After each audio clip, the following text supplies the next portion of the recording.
What's up guys, Ryan here from Mudgunner, and today I have some pretty cool guns to show you. So if you'll notice, we have a few Galils here. So I have recently gotten all three variations of Galils. I've been working on them for a couple years. This is my very first Galil, then my second, and as of this week, this is my third. So I wanted to show you guys all three generations and the differences between them. So we're gonna start with the oldest one. So this is an IMI Galil. These were made in the 70s, and it is a pretty sweet rifle. I'd say the easiest way to describe this rifle as it's an Israeli AK. That's probably the easiest way to put it. They were basically looking for a new service rifle to replace the FAL, and they liked the reliability of AKs, but they just decided to make their own. And yeah, this is what they came up with. It's based off of a Valmet, which a Valmet is just a Finnish AK. So if you take these apart, they are very similar. I'm not going to pop the dust cover on this one, but internally, just think of it as an AK. That's really all it is. The one thing I've always liked about the Galils is their safety is so much cooler than an AK because you basically have the little push bar right here. You have a traditional AK safety right here as well, but if you'll notice, you can just push this forward and it'll go on fire. So push right there and it's on fire, and back is safe. It's easy to do with your thumb. So I really like the safety on the Galil versus the AK, and I actually like this top charging handle too. This is pretty sweet because it's a little bit easier to rack back with your left hand if you're right-handed.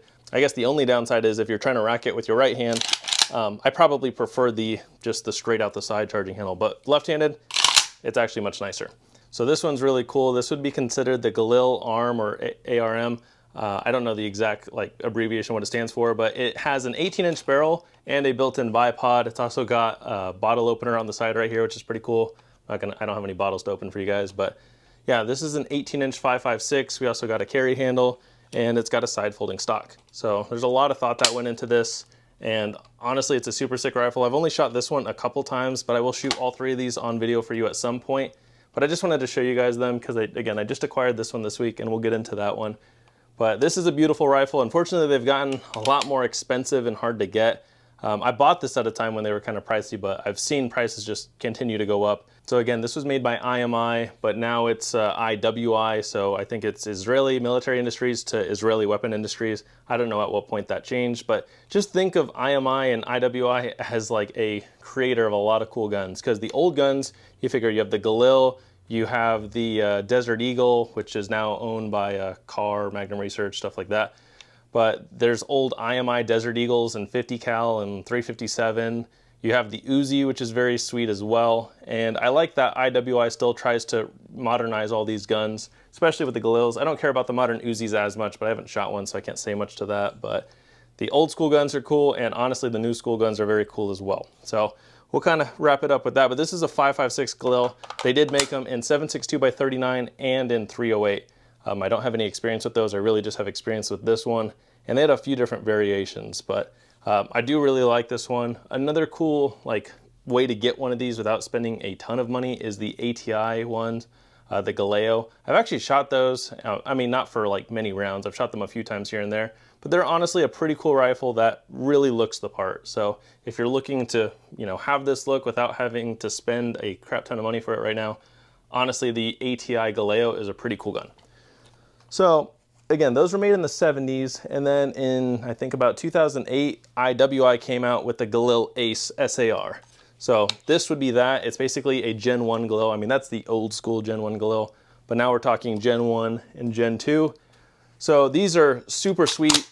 Just again, it's kind of like a modernized AK, and honestly, in 7.62 by 39, these would be one of the coolest AK platforms out there right now, besides the traditional AK, right? Because you got to figure the AK is such an old design, but it's lasted. It's like the 1911 of rifles. It hasn't changed that much. I mean, there's a lot of newer versions, but you can still have a lot of fun with just a very traditional AK. So just think of these as like the modern day, souped up ones. But this one is also in 5.56, and for a minute, this was a backpack gun for me. It's a very beefy backpack gun. I would say this gun probably doesn't shine in a 5.56, but it's really cool. This is an 8-inch barrel. I have no issue shooting the 8-inch barrel with this. The only downside is the iron sights are very thick. So zeroing this on paper with the iron sights is a little bit tougher because that front sight post just covers the entire target. But I have a Meprolite M21 on here. That's an Israeli optic, and I really like how it looks on there. It's super sick. We're running a mini Surefire light, and it works. You don't really have much room for a rail. I mean, I could put stuff on here, but I actually really like how this handguard is. So underneath this, if I can move it. All right, so underneath here, sorry, it's kind of stuck. So you have basically a quad rail underneath, which is really cool. I just haven't felt the need to put anything on there. And again, it was a backpack gun, so I was trying to keep it very minimal on the front end. So the way I have my light right here is I would just hold it like this and use my light if I had to. This does reciprocate, but it was never an issue. So I do like that you have the quad rail on there. It does make it a beefy gun. But again, this is kind of a beefy gun in general. But that just pops on. And again, you just have a quad rail under there, which is very cool. And again, this one, it folds, it disassembles similarly to an AK. This one has the side charging handle on the left side, which I actually like more. And then it's really cool kind of how they did this like side dust cover, because if you notice, this piece moves with your charging handle to keep it very resistant to dirt getting in there.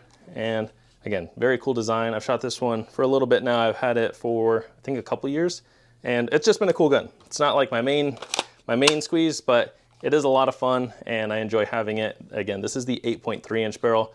When they did the Galil Ace, I mean, even when they did the old school Galil, they made it in 5.56, 7.62x39, and 3.08, which was awesome. And they continued that with these. They did all three of those calibers. And then I think in the Gen 1 Ace, they also did the 5.45, which they only did a limited batch. So I don't know how common those are. But then, these came out in 2008, but then in like 2021-ish, they came out with the Gen 2. And you'll notice we have quite a big gun here.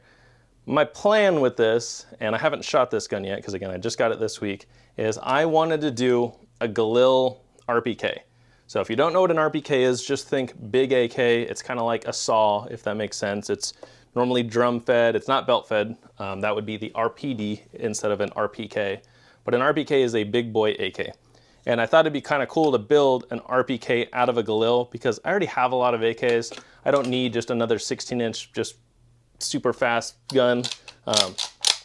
One thing is these won't rack all the way back unless you put it on fire.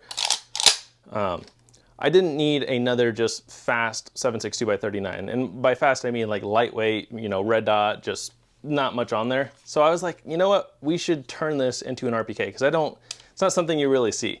But this is a 16-inch Galil Gen 2, so they swapped it to the M-LOK rail. I think that's the main difference. I haven't taken this one apart. Internally, I assume it's very similar. This one has an AR buffer tube. That one does too, but it just doesn't have a stock on there or a adjustable brace. It's just got the fixed brace. This has their factory grip. This one has a B5 grip.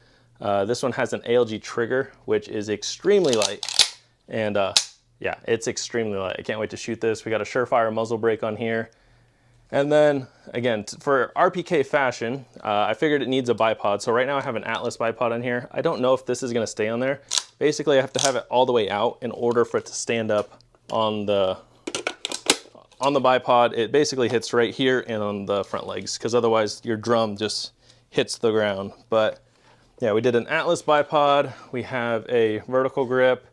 I don't really play with lasers too much other than my night vision setup, but we have an extremely bright green hollow sun laser on here that just came into the shop that I work at, fairly inexpensive, so this lever is not in the greatest spot to turn it on. So the front light, or the front switch right here, is for my Surefire light.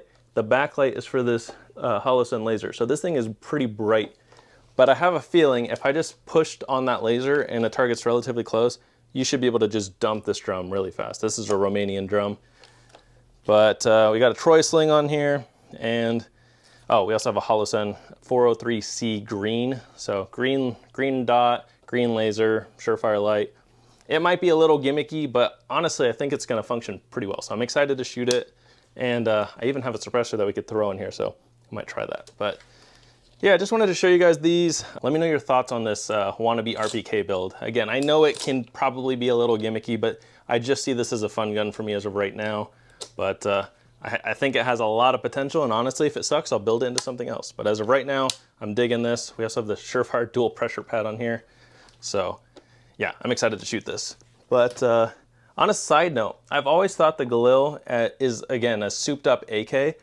Where I don't think they do the best is in their 5.56s, and it's not because the 5.56 is bad, it's just because it's a bulky gun. So IWI and CZ both make really cool guns, like modern guns for Americans, where other like major companies don't do as cool of stuff, or they don't give you as much options. But I think CZ and IWI really does a lot of options. So my thoughts are, if you're looking for a 7.62 that's not an AK, I would do the Galil because they just make really cool stuff. But honestly, the 5.56, I mean, in a 16-inch barrel, I'm sure it's fine. But I think for the price, the Bren 2 is much lighter, the CZ Bren 2. This is an 11-inch barrel that I'm working on. I don't have a brace for it or anything yet, but I actually want to SBR this. But this is so much lighter than a Galil. So if you're looking for a really cool 5.56 for like $2 grand or less, I would probably do the Bren. But where CZ messed up is they've never wanted to, you know, be like the AK. They've always wanted to make their own thing. So at the time when AKs were getting adopted, they did the VZ58, and no part of that interchanged with an AK. And then even to this day, they make the Brennan 7.62x39, but they won't let it take an AK mag. So yeah, CZ honestly doesn't even like the AK platform enough to justify that. So I don't think their 7.62x39 is going to shine. I think they shine in a 5.56, but I think the Galil probably shines in the 7.62x39. And price-wise, they're very similar. They both come with really nice triggers out of the box, and they're very cool platforms for the money. That was just kind of like a side note that I was thinking about is, yeah, these are cool in 5.56. Those are super cool in 7.62. So thank you guys for watching. I hope you enjoyed, and stay tuned for my next video.